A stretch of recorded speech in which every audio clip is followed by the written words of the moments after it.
Oh, there it is. All right. The time is now 6 p.m. Our regular City Council meeting for July 11, 2023 is now in session. First on the agenda is Councilmember Davis, who will lead us with the opening prayer and the pledges of allegiance to the flags of the United States and the state of Texas. Please rise.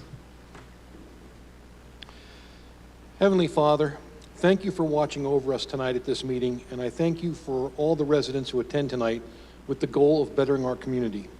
We pray that this meeting focuses upon you and your plans for us as a united community.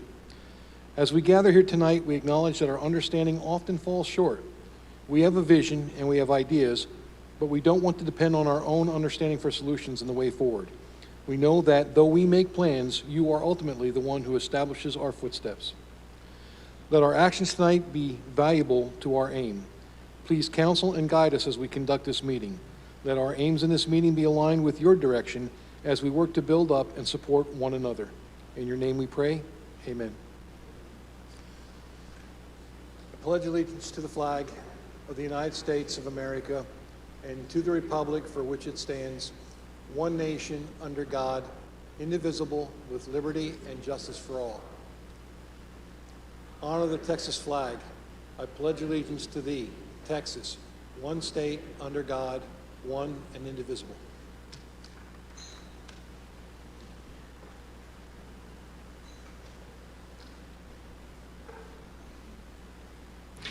Thank you, Councilmember Davis. All right, we have employee recognitions. Mr. Williams, the floor is yours. No, I'm sorry, employee introductions, IT.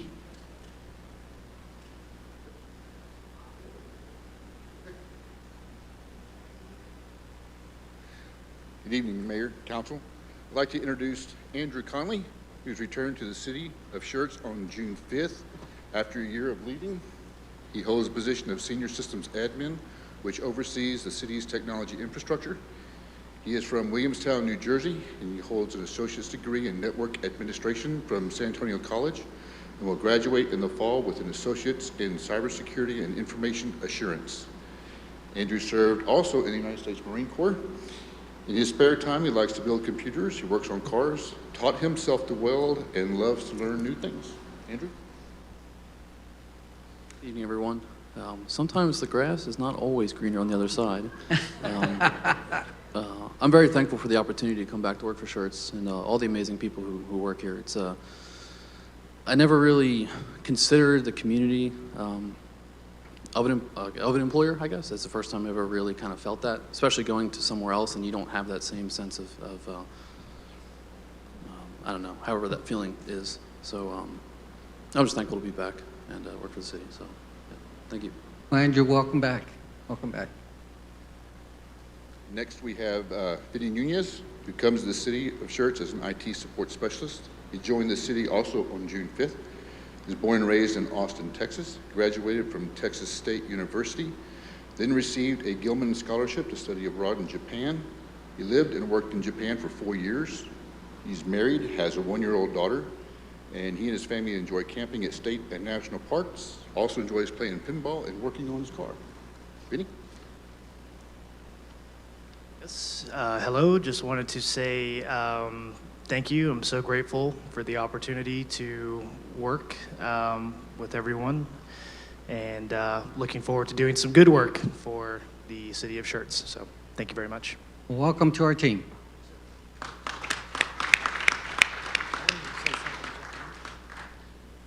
Next is utility billing.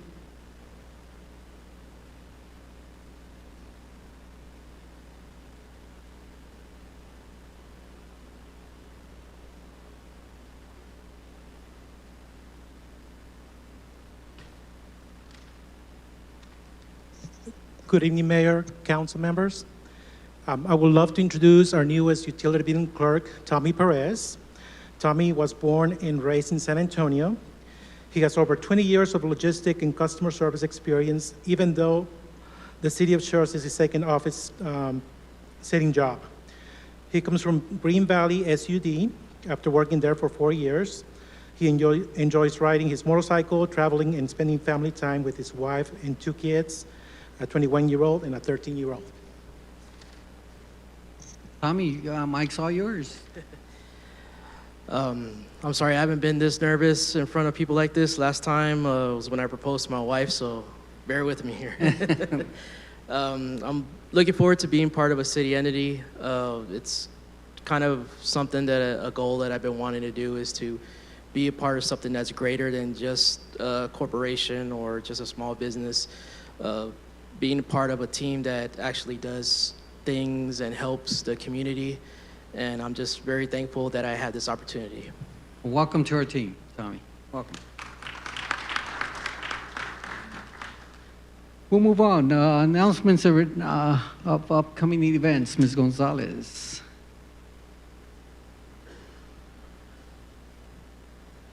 Yes, thank you, Mayor. This Thursday, July 13th, will be the Glow Party at Rhine Valley Park as part of the Parks and Recreation Month, and it will be from 8 p.m. to 9 p.m. This Saturday, July 15th, will be the Float and Flick in the Park Jungle Cruise at the Pickerel Park Pool, and that will be from 7 p.m. to 9 p.m. And then the last thing will be our next regularly scheduled council meeting back here, Tuesday, July 18th at 6 p.m. Thank you. Thank you, Ms. Gonzalez. All right, announcements and recognitions by our city manager, Mr. Williams. Thank you, Mayor. I've got a couple of announcements. We had 14 students attend our first teen police academy, which was held June 19th through 23rd, and that was headed up by Officer Anna Kraft. They learned about driving safety, internet safety, crime scene investigation. They toured the fire department, learned how to become a police officer, learned how they work with other agencies, and a whole lot of other things. Also, the July 4th Jubilee, I want to say it was a resounding success. We had 309 people register for the 5K run. We had 72 parade entries, and that doesn't count the city entries like the golf cart and the Jeep Club counted as one, even though they have a bunch of Jeeps. So we had a lot of people in the parade, 1,200 participants total. Municipal entries, the people who placed first, second, and third, Wreaths Across America got first place. Schertz Historical Preservation Committee got second. And Councilman Joel Hicks got third from the city of Cibolo. Just kidding.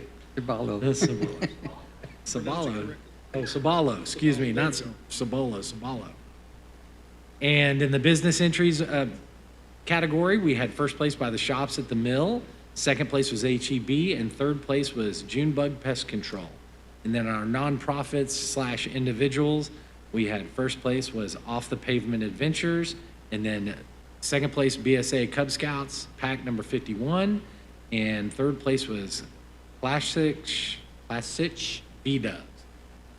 We had roughly 3,500 people in attendance at the parade, and our sponsors were, and we thank them very much, HEB, Caterpillar, Slim Chickens, Schertz, Cibolo Emergency Clinic, and we had 16 local food trucks out at the park. We had activities like face painting and caricatures, t-shirt giveaway, coloring, yard games, carnival. We had all kinds of activities out there. At the float and fireworks at the Pickerel Pool, we had 300 people in attendance.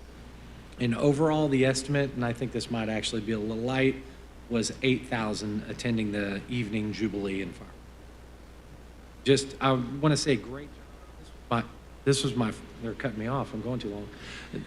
This was my first Jubilee at the city, and I'm just thoroughly impressed how organized and how well the staff did. I think everybody just did such an excellent job, and I'm really proud of all their efforts. Awesome. Announcements and recognitions by the mayor.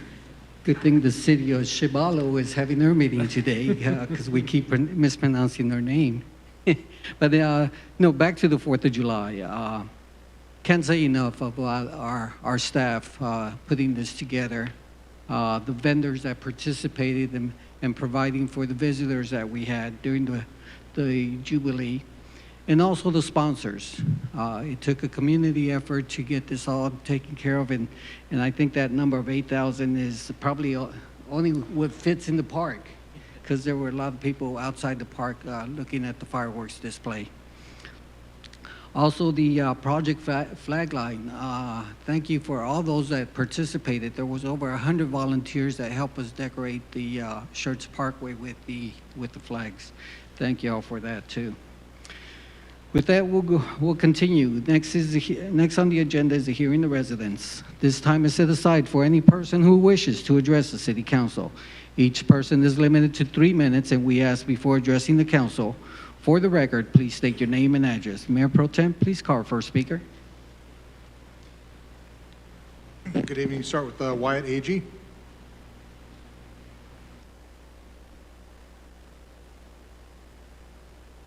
Good evening, Mayor and Council. Wyatt Agee, 9375 Corporate Drive in the greater 78154, Selma, Texas. But I'm not here to talk about how great Selma is. Actually, here's a member of the leadership corps checking off the last box so Maggie does not fail me. But just want to thank y'all for what you do and thank Mr. Williams and Ms. Gonzalez and the rest of the staff for their hospitality back in January. Thank y'all. Next up, Mr. Richard Moss.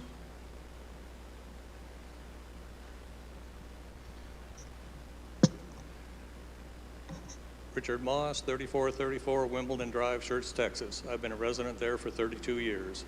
First, I would like to thank the city administration for your time in providing video documentation of meetings and online versions of the current Unified Development Code. I was first introduced to the Schertz city zoning process about a year ago when Mayor Gutierrez called a special meeting of residents to provide information on the villas of Blue Bonnet Ridge. It was a large and unruly group.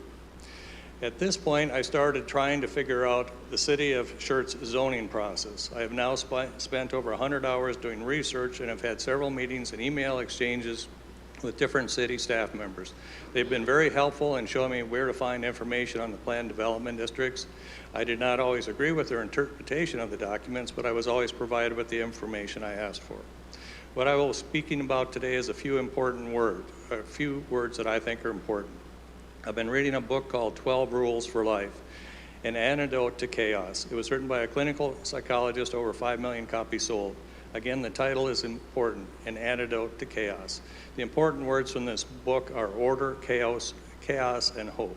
Order is where the people around you act according to well-understood norms and remain predictable and cooperative. That is one of the main reasons why governments were formed, to install order for the population to follow. The rules are usually very stable, but in democracies are available for change as the values of the group change. Chaos, by contrast, is where something unexpected happens. The simple definition of chaos is a lack of order.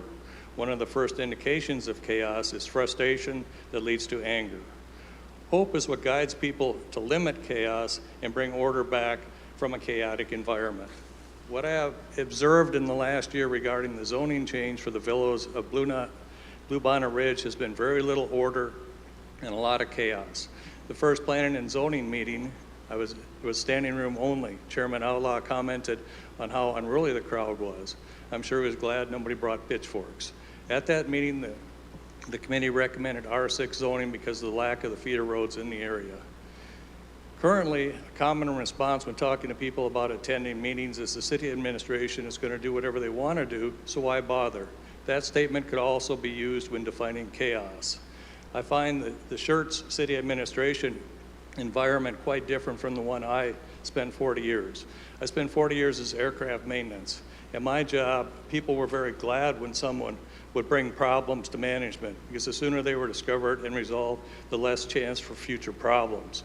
They were especially grateful that someone would bring a solution and not just a problem. It was also understood if you did not act on a known problem, that there would be personal repercussions up to and including losing your license to work in the industry.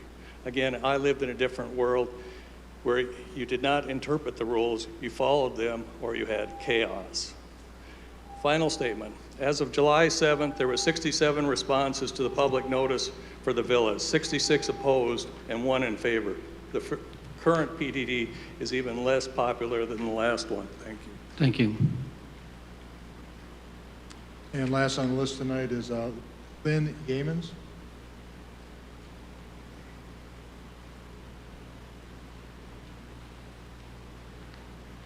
Lynn Yeamans, 3509 Charleston, Cibolo, Texas. Actually, that's my mailing address, 78108. My name is Lynn Yeamans. My husband Ken and I moved to Northcliffe in July of 1995. We were happy with our selection of the home as the golf course was in full operation. At that time, our services were provided by the county. A few years later, we were incorporated into the city of Schertz. During the honeymoon period, the city of Schertz teams met with the residents and explained to us the great benefits that we would receive as residents of Schertz. They told us they had plans to improve all the sidewalks and streets in the Northcliffe subdivision. As we know now, that never was realized by our subdivision. The incorporation, I think, was just prior to the building and development of the subdivisions surrounding Northcliffe and Scenic Hills. Now that we are a great tax revenue base for the city, we find that all the plans we heard about did not come to pass. Except for the Schertz Fire Department and the EMS teams, and I want to congratulate both of them because I think they do a great job. I feel like a stepchild of the city of Schertz. The closing of the golf course a few years ago and no support from the city with keeping up the maintenance as we wait for the next shoe to drop only adds to my frustration and negative feelings that I have developed towards the city of Schertz. I am asking the city of Schertz to reevaluate the actions you take with our areas and treat us like real homeowners and property owner of the city of Schertz. Thank you for letting me express my thoughts.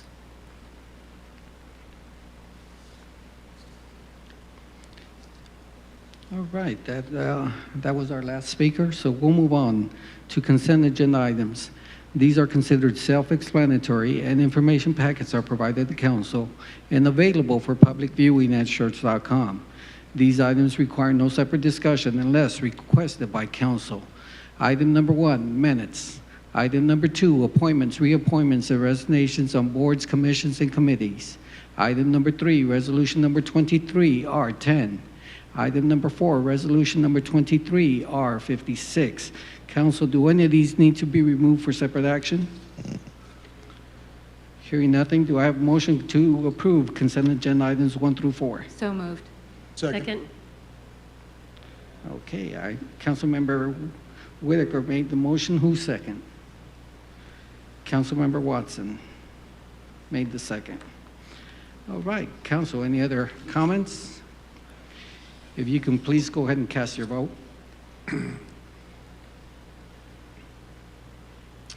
Right, all votes have been casted. Could you please publish the vote? Vote has been published, and that is 5 yeas, no objection, motion passes. We can go ahead and just record and confirm the vote. Thank you. All right. We'll move on to discussion item. Item number 5, discussion item regarding the electronic voting process, which we just happened to do. This was at the request of Councilmember Scagliola, and since there was some questions regarding whether or not it was on our charter or rules and procedures, we took no action on our last meeting. But after careful review, there's nothing regarding our charter on how the vote is supposed to be cast or anything regarding on the rules and procedures. But I'll go ahead and open it up for discussion at this time. Yeah, I tend to disagree with that statement because on page 9 of our charter, under rules and procedures, it says specifically, voting except on procedural matters shall be by roll call, and the ayes and nays shall be recorded in the minutes. Like I said, I'm not technology adverse. I just think the technology should work for us. And I find it a little bit silly that we have to bend over backwards to accommodate a system that seems, you know, at face value, a little bit silly. I think it's a good idea to have the votes recorded like this. And oh, by the way, this button says yes and no and not yay and nay. So if you're going to be a stickler for the charter, you know, there's something wrong with this little gadget to begin with. But you know what? If you were willing to post that the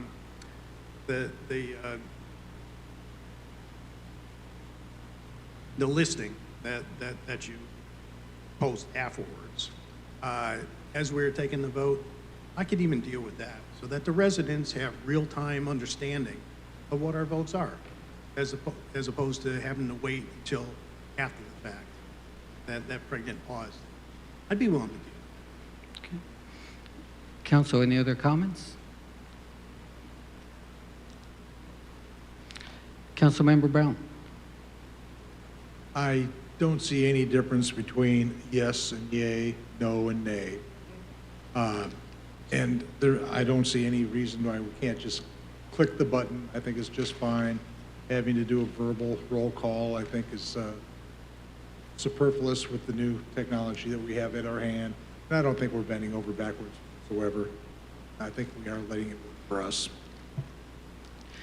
Councilmember Whitaker. Are we discussing not using the system? Is that what the purpose of this discussion is? No, what I'm discussing is, you know, we present the information after the fact. There's a little pregnant pause there. And it just seems to me that back when we had the yes, yes, yes, yes, yes going down the line, people understood immediately what we were thinking in regard to that particular item. What I'm proposing is, you know, let's show that thing on the screen, and that way people can see actually. You know, if you don't want to talk, that's fine. Pushing the button, that's fine. But let's make it an immediate roll call. And you know what? When I was in the military, when something was written in a charter like this, it wasn't a suggestion. It was a mandate. That's how I was raised. You know, pardon me for being old-fashioned. But that's what I suggest. You know, let's put it up there, and then the residents can see firsthand. You know, somebody watching this on the screen, and I think that'd be a more appropriate response than having to wait. Okay, let's see. Okay, all right. Let's see if we can flash it up now and take it. I know it's a moot point, but you know what? Sometimes it's the little things that matter most. And this may be a little thing, but I think it matters.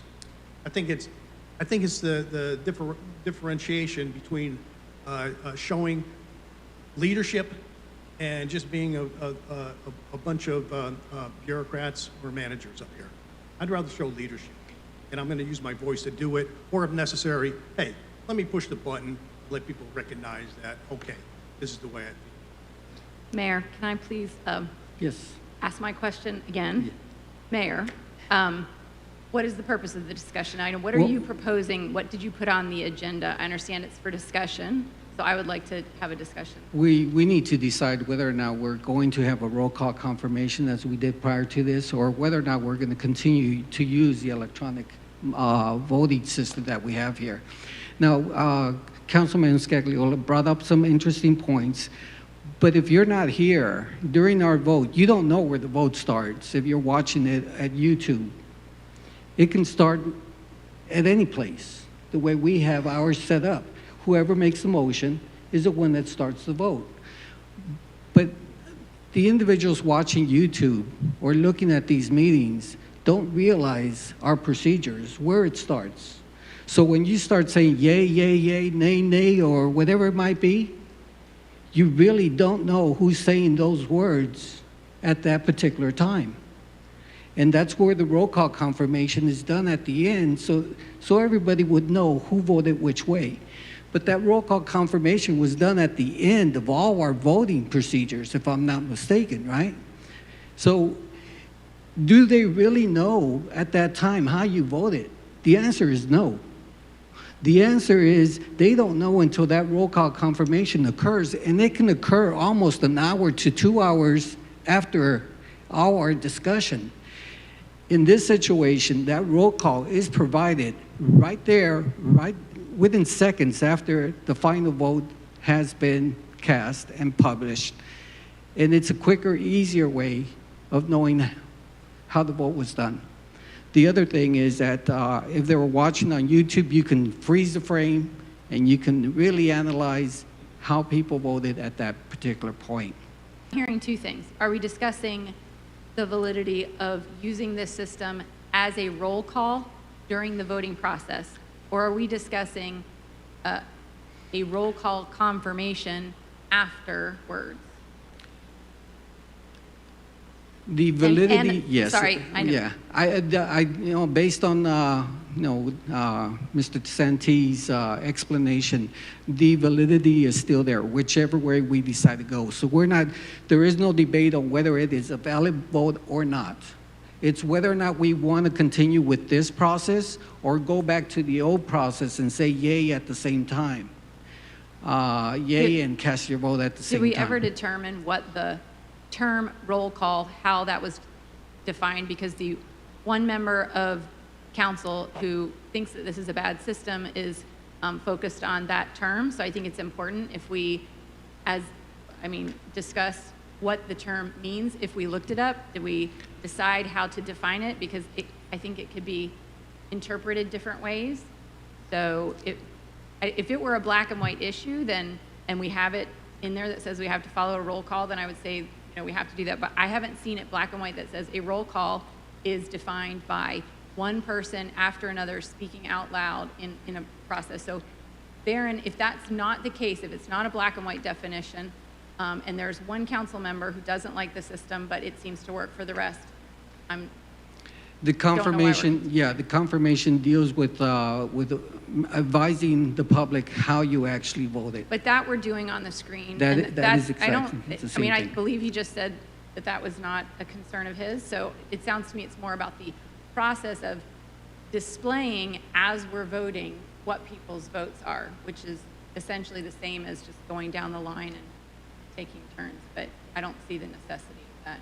And I think we've discussed that thoroughly in a previous meeting as to why that's not a favorable system. Mm-hmm. That's all I have.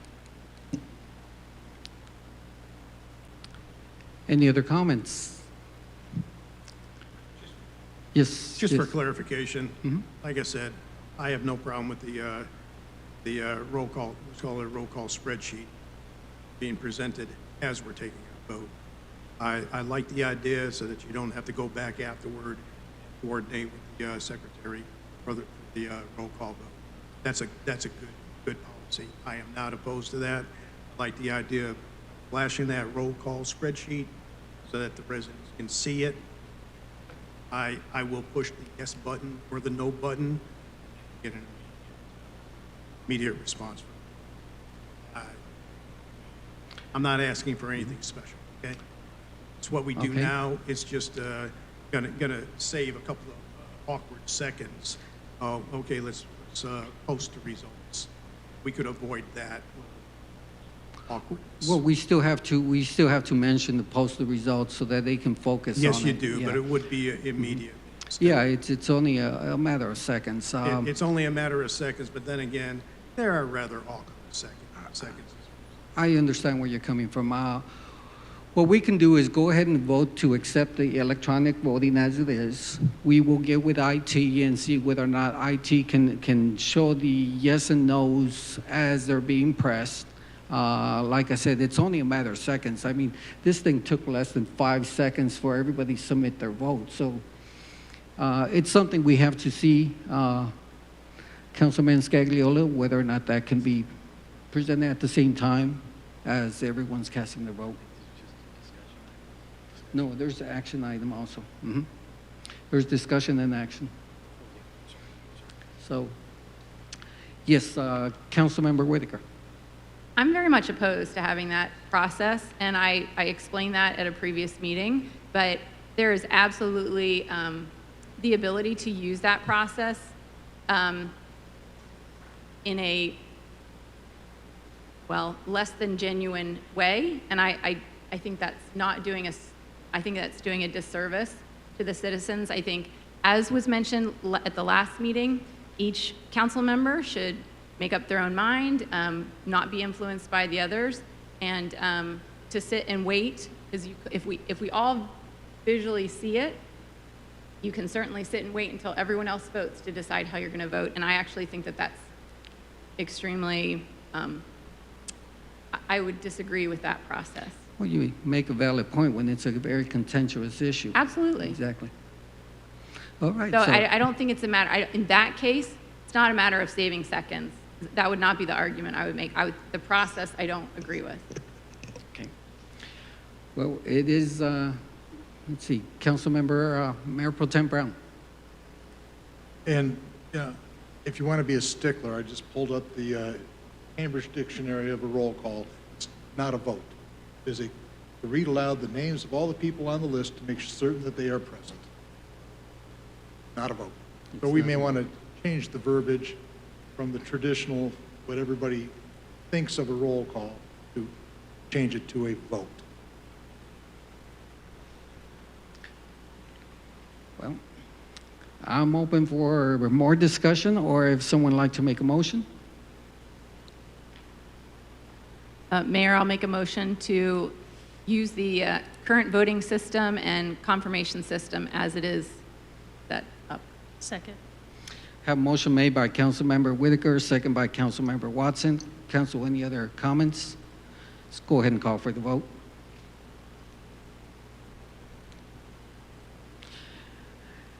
All votes have been cast. If you can please publish the vote. And the vote is 4 yeas, 1 objection. Motion passes. If you can go ahead and record and confirm.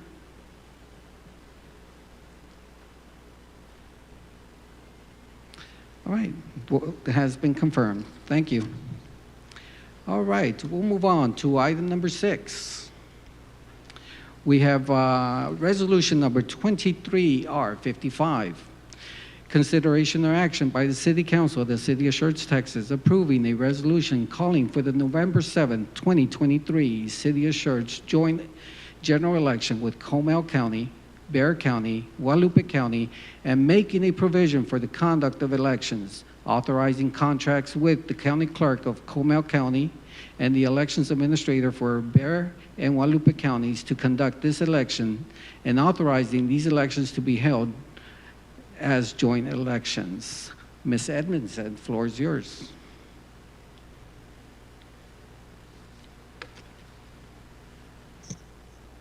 Good evening, Mayor, Council, staff. Tonight, we bring forward Resolution 23R55, which is Council calling for an election for a general election for November 7, 2023.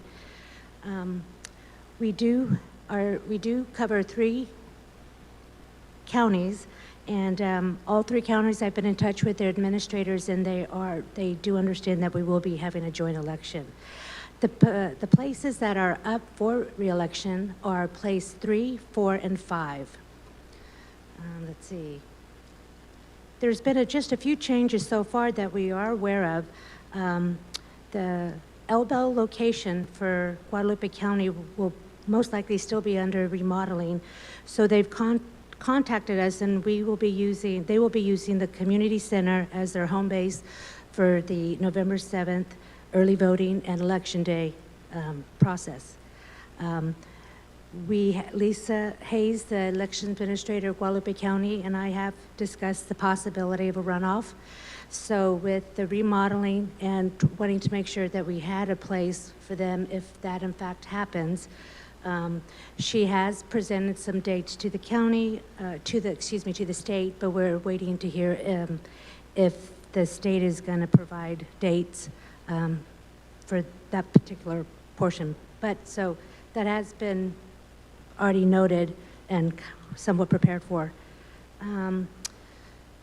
Last year, our elections cost about $43,000. That included the $15,000 with the runoff.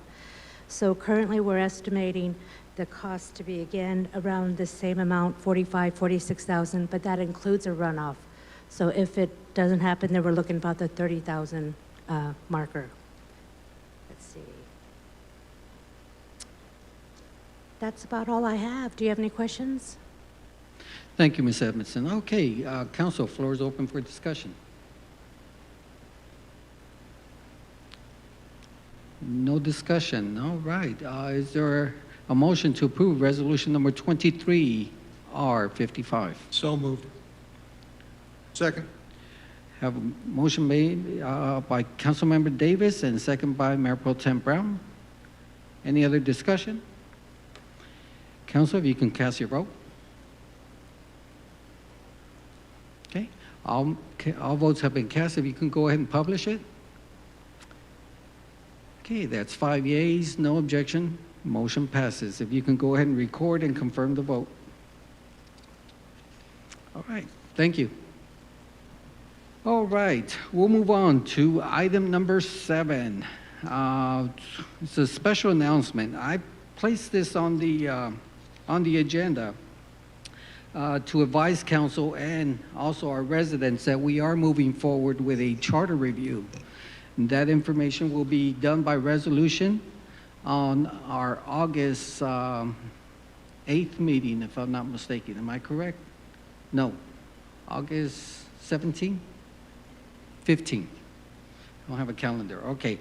August 15th is when we're bringing in the resolution for council's review and action to go ahead and move forward with the charter review. I also wanted to make the council aware that the board will consist anywhere between 5 to 11 members, and each council member, if you have a individual that you would like to recommend to represent you on this charter review, to provide this name by what date, Ms. Edmondson, would you?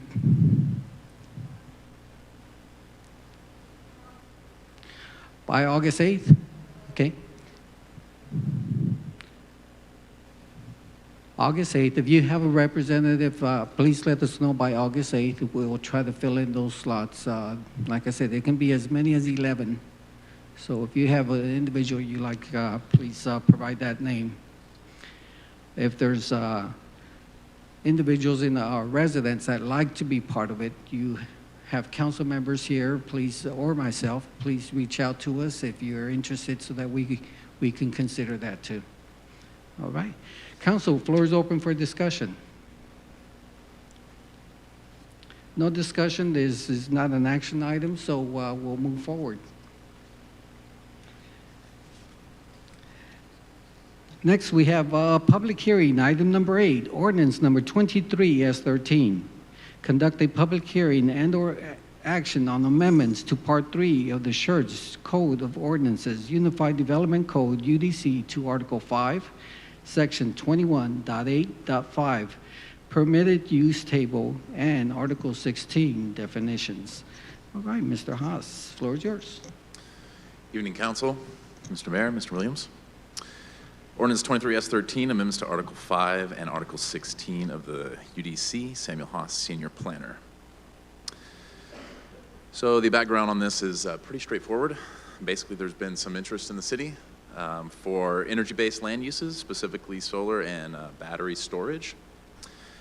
So staff sort of looked around at some neighboring municipalities to see if there's any language in their Unified Development Codes to see if they're including some of this, and there was. So we determined that in order to be, competitive in this particular field, that we should include some amendments to our Unified Development Code. And the Planning and Zoning recommended approval with some adjustments on May 24th. I will touch on those in a minute. So before we can add uses, we have to define them.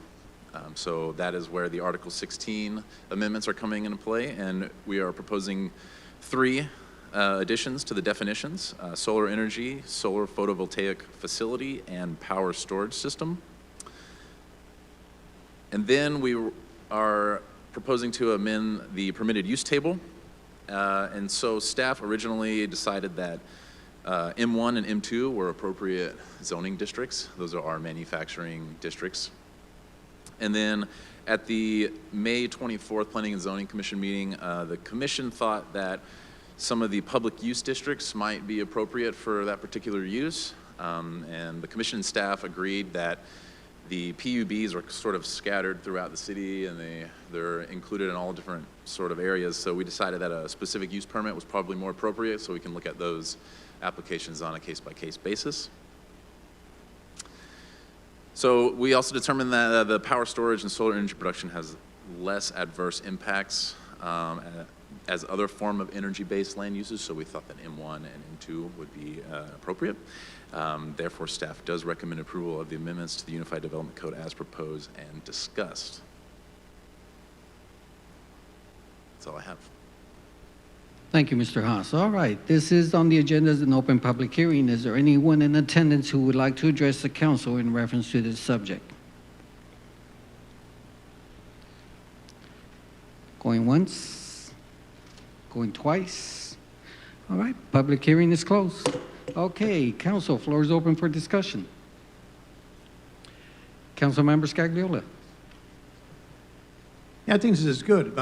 About time we got interested in renewables. How about wind? Have we ever been approached about wind turbines or wind farm or anything? We haven't had any interest in that yet. Not yet. Not yet. Mm-hmm. Yeah, I'm wondering whether or not we even have enough available property. Sounds good though. Thank you for looking into this. Mayor Pro Tem Brown. Are we coordinating with Randolph to make sure that we're, staying clear of any of their critical flight areas, things along that line? So I'm not familiar. So if any zone changes do go before Randolph, in order for them to even be looked at by us first. So if this is any proposed development, we always make sure we get the all clear from Randolph before we move forward. So I would say that happens on a case-by-case basis too. Is there any way to put that into to codify it, if you will, through our processes? I'm not sure if we can actually codify that, but we sort of best practices that. So maybe to answer the previous, so Randolph would likely have issues with wind turbines, given the height slope standard, which we have a regulation on. They've indicated to us the only issue they have with solar is the reflectivity, and we have regulations to address that. So we don't think any of what we're doing here tonight creates an issue for Randolph whatsoever, Okay. as it moves forward. That's not, based on the conversations we've had in the past with solar, their issue has solely been the reflectivity, and as long as they're not reflective, they're good with it. It's a use that doesn't generate dust, doesn't have a lot of people in there. When you've got a solar field, you don't tend to have a lot of raising of crops that tend to create bird strike issues. Okay. I just have a couple questions. For clarity, if it's zone M1, you still need a special use permit. Yeah, it'll be permitted by right. So By right. you do not need a specific use permit, yeah. Okay. Because, that could raise an issue with Randolph, depending on where it's at. Not necessarily if it's over on the southern part of Schertz. It all depends on their flight pattern. So I'm concerned about that. If it is already zone M1 and they look at the north side without a special use permit, they're building right away. So yeah, to be clear, we're allowing the uses by right in M1 and M2. It's the GB2 that needs an SUP.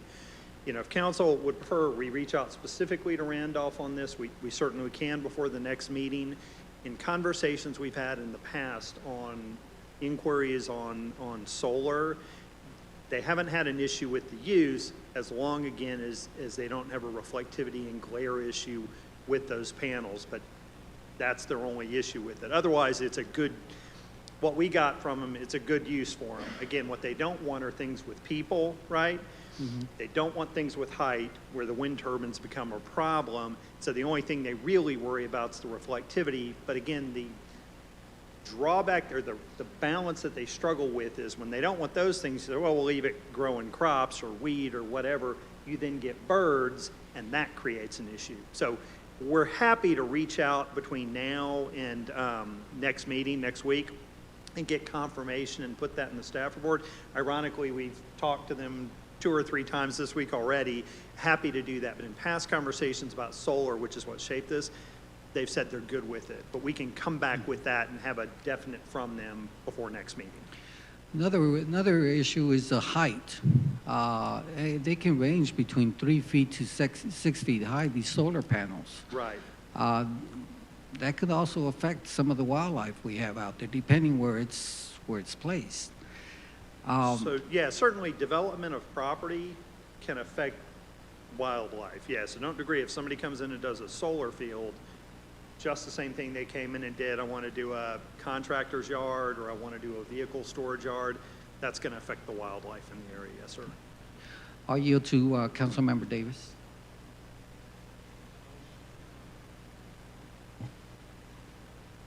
See if my mic's on. I was just going to comment that I just generally don't see a problem with the military installations. If you go down to Lackland, they've got solar panels installed on many of the buildings on Lackland, supporting the base. And the same thing at McGuire, New Jersey. The entire housing area, both right outside the base and on the base proper, are all covered with solar panels. So I really don't think there'd be a significant issue with the installations. But if you want to reach out and get some more information. Yeah, we'll certainly reach out to them. Again, ironically, we talked to them twice this week, so certainly can shoot them an email, have something in your packet for next time. Wouldn't anticipate an issue, but assuming they do, then obviously we change our recommendation, you change your vote next week. All right. Okay, thank you. I don't have any further questions. Council, any other comments? Is there a motion to approve ordinance number 23S13? So moved. Second. We have a motion made by Councilmember Scagliola, second by Councilmember Whitaker. Any other comments? Council, please cast your vote. All votes have been cast. If you can go ahead and publish the vote. And that is 5 yeas and no objection. Motion passes. If you can record and confirm. All right. All right, we'll move on to item number 9, a monthly update FRR on the fiscal year 2022-2023, approve expanded programs, and number 10, the monthly updates regarding major projects in progress. These are information packets that were provided to council and available for the public to view at our website, Schertz.com. There's no action required on 9 and 10. All right, we'll move on. Council, any possible updates or information requested from staff? Council, is there any items you'd like to place on the future agenda? None? Okay. Announcements by council members. Mayor Pro Tem Brown. Just to tag on to all the kudos for Jubilee, great job, lots of work. I know the effort that goes into it. So again, thanks to all the volunteers and all the folks on the city staff to help. Councilmember Davis. Oh, yeah, again, thanks to the staff for a great event with the Jubilee. Almost attended a Paris 2 meeting today, but failed to have a quorum, so as I understand it, staff is going to try it again for next week. All right. Councilmember Watson. Thank you for the 4th of July, all the volunteers, and it's a great festival. And that was all for this. Councilmember Whitaker. Just attended the 4th of July Jubilee Parade, and thank you very much for gas in the golf cart this year. Although I will have to say we've shared it with Councilmember Brown and Hayward, so it could just be that we got lucky. Thanks. Councilmember Scagliola. Yeah, sometimes you just can't say thanks often enough, so same thing goes. 4th of July was absolutely wonderful. That's all I have, sir. All right, thank you. All right, the time is 6:49. We stand adjourned.